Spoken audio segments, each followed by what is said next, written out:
Hey everybody, and welcome back to Ellie Knows Rocks. I am standing in Indian Gardens Paleo site. This is an old fossil hill, basically. And so we're gonna go dig stuff up over there. I will tell you a lot about what's here, why, that kind of thing throughout the video. And hopefully we find some really cool fossils. So far in my last few videos, just randomly we've been finding fossils in Payson, so we should find some here. Anyways, thank you guys so much for being part of my adventure, and let's go see what we find.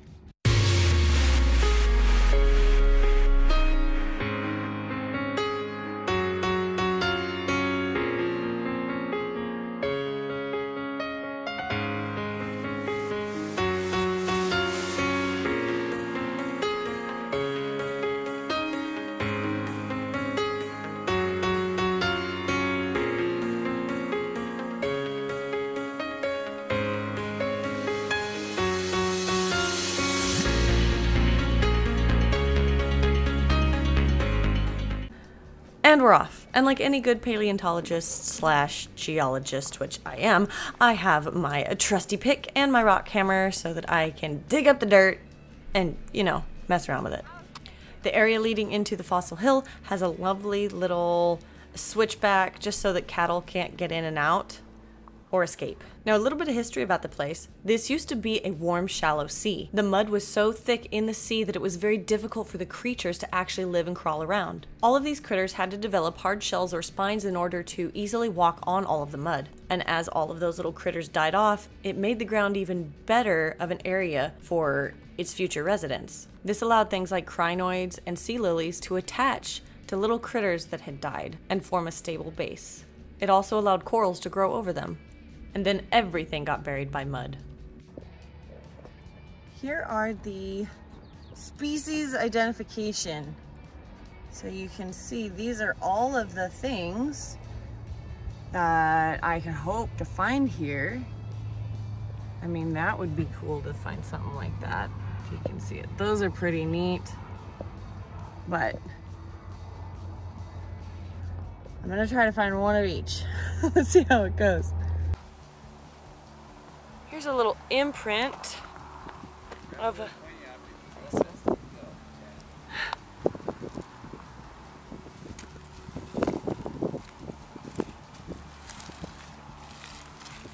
really like almost a mud siltstone we've got going on here with a limestone. Oh, here we go. Look at that little guy. That's pretty cute.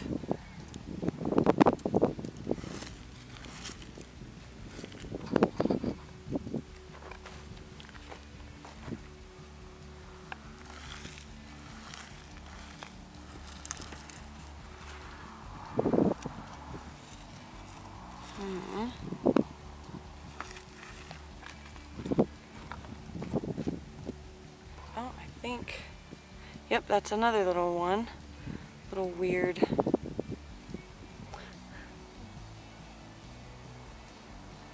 So for those of you wondering about fossils and how they formed and that sort of thing, any of these critters would have gotten buried in a clay or some sort of a very thick layer of mud so that they were void of oxygen so that they couldn't decay as quickly. And then what happened is silica-rich fluid came through the ground, and as it went through the ground, it would pick up different minerals and whatnot, and it would replace the calcium shells. Was a hummingbird. And the little critters made out of different organic or calcium-based materials. So they would replace them with things that are extremely hard. That's why if you put acid on this, and they're like hydrochloric acid, all of the things and stuff that still has calcium in it, or if there's limestone, it's going to start to dissolve. And that rich layer, or the silica that has replaced the little critters, is going to be more visible. However, with some of these, you do have to be careful because there is a chance that part of the shell is still preserved and only the inside was replaced by silicate. So sometimes you'll get this pretty almost iridescent look which looks like mother of pearl, and that's because it is. So I'm hoping to find some that look like that too, but in the meantime, finding stuff like this looks pretty awesome. Hopefully you can see all of those little areas on there. It's pretty sweet. But this area is open to the public. You can come here, you can do any, form of mild collecting and, take home these different specimens. So let's get finding stuff. This is what the stick bryozoas look like, as well as you have a couple crinoid stems and some shells in there. This is my first climb up the little hill. I wanted to give Dave the rock hammer because it looked like he was struggling with his fingers. At that time, I decided to look around and do some surface collecting because why not? I was already up the hill. I am seriously like a kid in a candy store. I have to look at everything, I have to touch everything, I have to examine it. It's a little bit ridiculous. But I'd found some good finds, but I needed to actually get up on the hill and start digging with my pick. That's the whole reason I brought it. But once I get stuck in an area, I can't leave. It's a real problem, people. But eventually I forced myself. Now with all of the rock and mudstone that's here being all gray, some of these are very difficult to find because they blend in very, very well because they're all the same mineral based. So the silicate mineral that replaced them is going to kind of be the same color, although they'll be a little bit different looking once they get cleaned up. I don't know if that is something that's weird.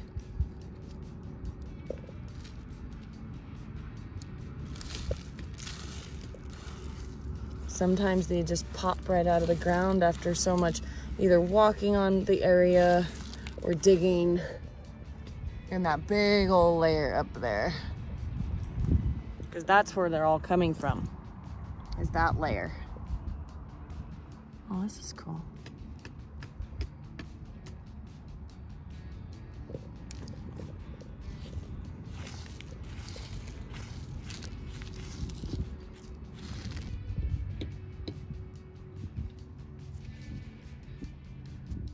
That's a cool little guy. I don't make it very far once I start looking. I kind of am like, oh my gosh, and then I stop. And then I'm supposed to be walking up the hill, and then I see stuff that looks interesting. Oh, I wonder if that some bigger stuff came out of there, or there's something in this. Ooh, maybe. What's this?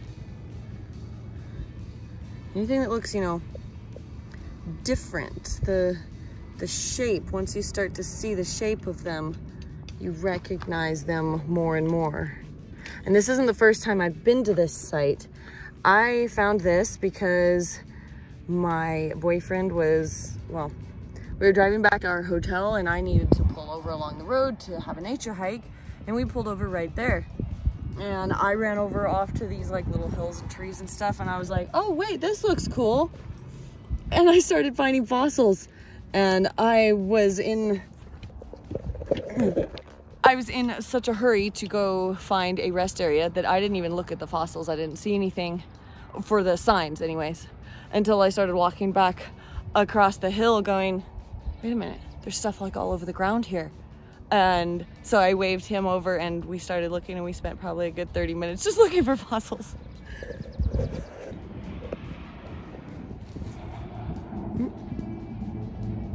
Look how cool they are. My little awesome bags made by Camp Craft. Oh, that's a cool one. Look at that. Awesome. He's in really good shape.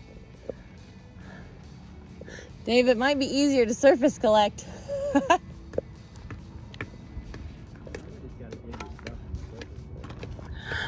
True.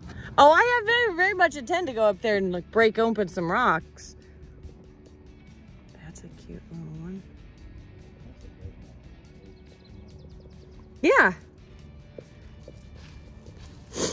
That's where they all died. Oh, that's parts and pieces of them. So this one, you can kind of see that inner structure. All that silica crystals in there shows you the replacement. I think this is one, but it's not very great.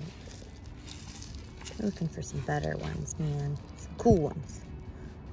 Well, not that they're not all cool, but you get the picture. So I was using my pick just real quick, right in this nice little brown layer right here. And like the fossils come popping out almost. Check this out. So we've got a crinoid stem, whatever that little guy is, and this one, which looks really, really great. And they're just in this layer right here. So I'm gonna definitely hit that some more and try to make those like pop right out of there. Oh, this is another little guy. Some of them do kind of fall apart if they're not in perfect or great shape as far as replacement goes.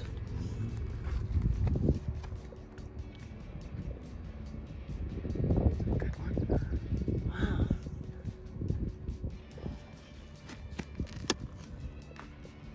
Look, right now I'm trying to do this like left-handed.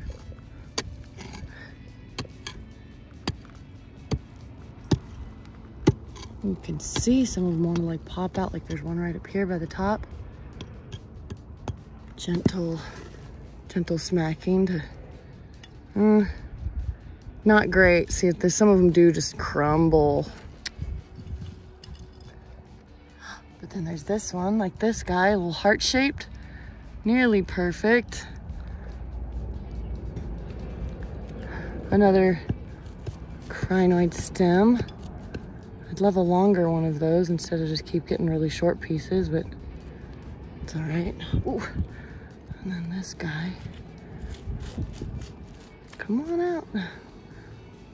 This little bitty dude right here. Oh, super cute. That's awesome. Well, I'll keep digging at this for a little bit longer and see if I can pop something out of there that's really cool. This is really cool. I don't know what it is. I will identify it later, but I know it's not an ammonite, but it really has a very unique pattern to it. Isn't that cool?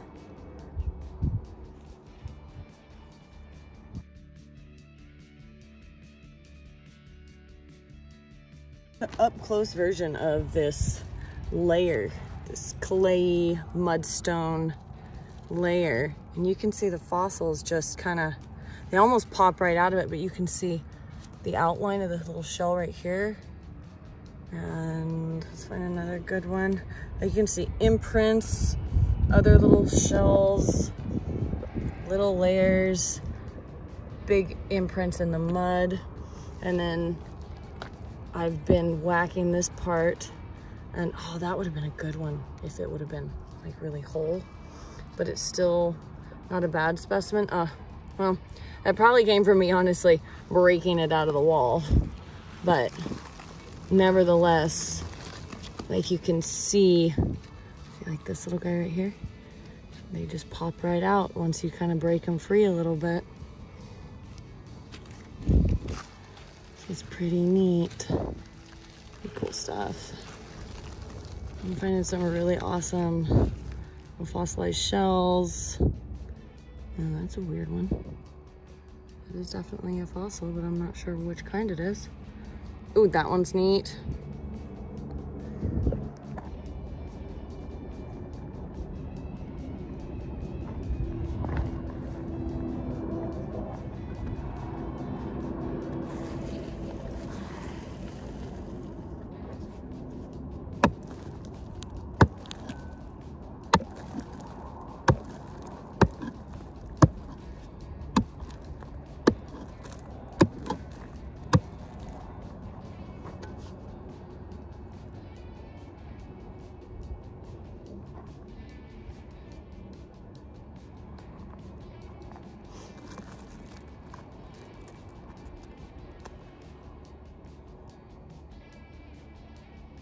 You can just see all of the little fossils all within this layer. Isn't that insane? That is so cool. They just break off.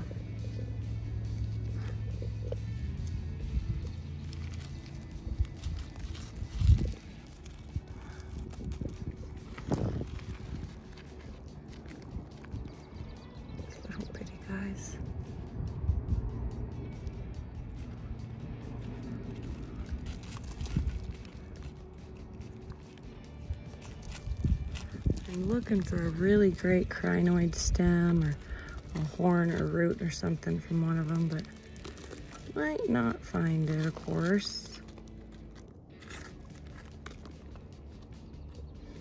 And it is getting hot. I'm going to let the breeze take me away for a second and just kind of look around and see where other people have been digging on this portion of the hill. I think this looks like a pretty good, decent layer in here. And of course I left my pick over there. Oh, come on out.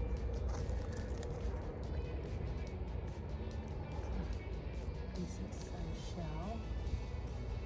I want this little layer out here. Ooh, come on. Ooh. Okay, it's like candy. It's like, oh my gosh, there's another one. There's another one. And I want to just grab them all. Oh my God, here it is. Just literally taking it out with my hand. Oh, that's an imprint. That's neat. Okay, I'll have to come back with my pick and get that. I can't just grab it out. And I mean, it's kind of steep. It's not terrible, but oh, here is a crinoid stem sticking out of the ground right here. I think it's a stem attached to a shell or beside a shell. That's neat. Let's see what else is on this little hill right here. Great little, all of this area is entirely amazing. I mean, you can't, oh no, well there it goes. You can't pick a wrong spot to be looking for fossils, which is really neat, right?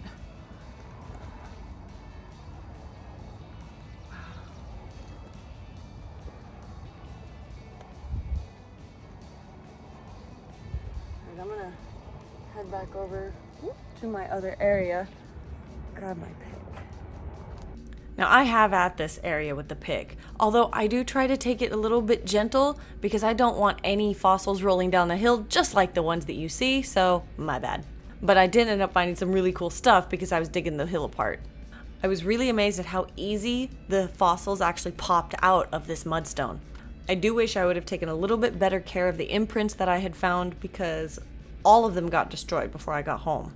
And then the ones that I still had, ruined in the water. This whole area is like this awesome little pocket. I went back and got my pick.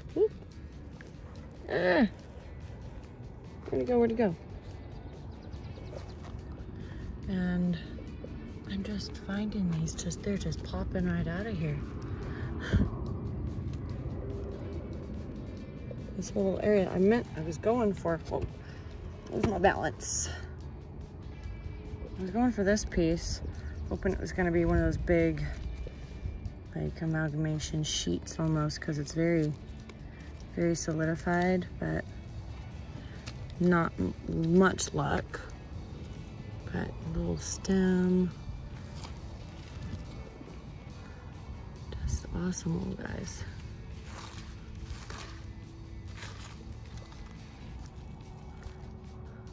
Oh, a flat dude right here. Oops, come here. This little shell, he's in really good shape actually.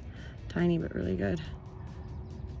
Remember when I said earlier that you could find sometimes the shell left over? Well, here is a perfect example. I didn't think I'd find one. That's pretty neat. It was just like right down here at the bottom where my stuff is.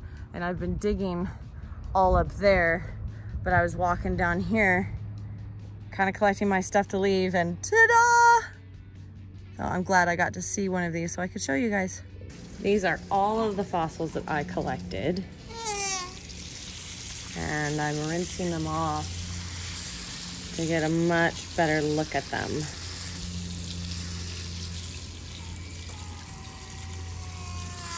It's like clay.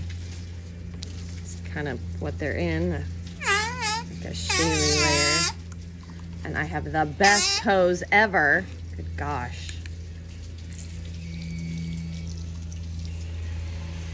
Oh wow, see how it just comes right off of there? And you have beautiful, beautiful fossils.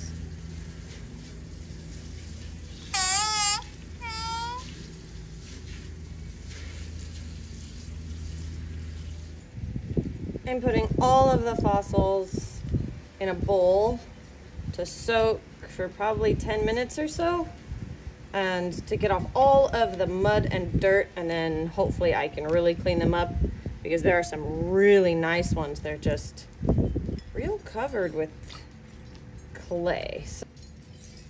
Okay, so I'm cleaning off some of these fossils. Some of them have a little bit of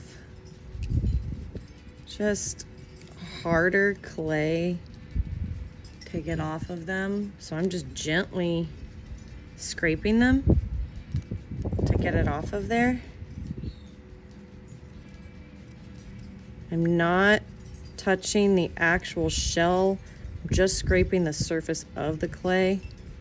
Sometimes you get lucky and a piece will pop off of there, but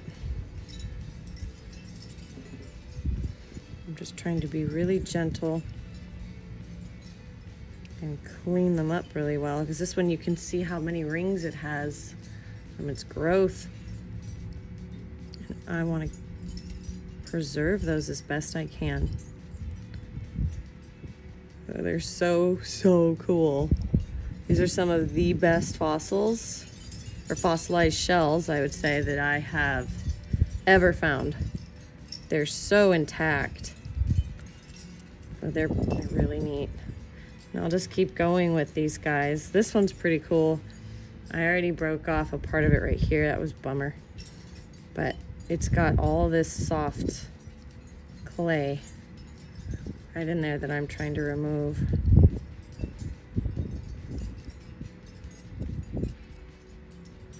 Just, see, bummer.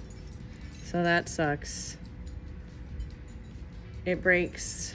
I mean, sometimes that happens. I'm just trying to get the dirt off. If I would have left it alone, it would have probably been fine. The dirt would have still been there, and the shell would have been more intact. As is, it's still pretty good looking for what it is, but darn it.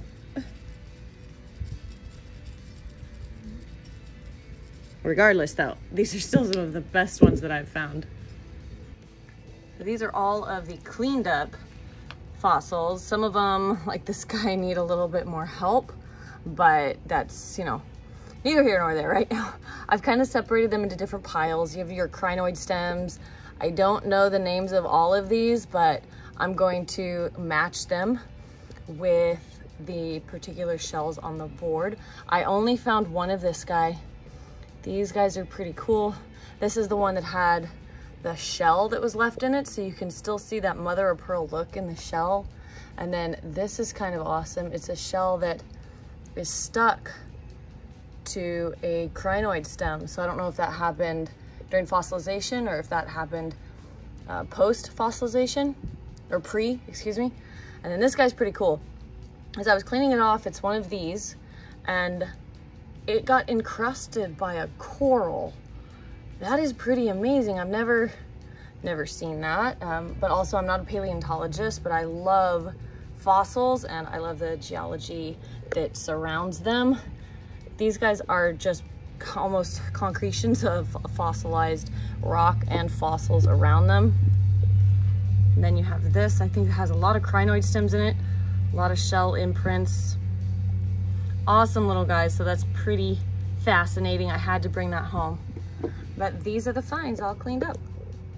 Now that we've cleaned them up, let's identify and see what we found. Everything with an arrow pointing towards it are the ones that we found. Now, bear with me as I try to say the names for you. We have crinoid stems and buttons, and you can see how small they are next to the screw head. Composita subtilita, also known as a brachiopod. And next we have myelina, also known as a bivalve, and they're related to the modern day mussel. This is part of the top of a crinoid, also related to the modern day starfish. I am not exactly sure what these flatter shells are. Does anybody know? Derbiacrassus, another brachiopod.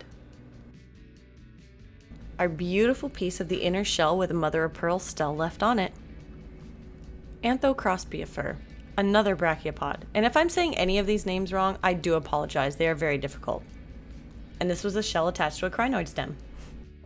I really, really hope that you guys enjoyed learning a little bit about fossils and checking out this beautiful, beautiful paleo site monument with me in Payson, Arizona. And I hope you get the chance to come visit it. In the meantime, thank you guys so much for joining me on this adventure, and I'll see you on the next one.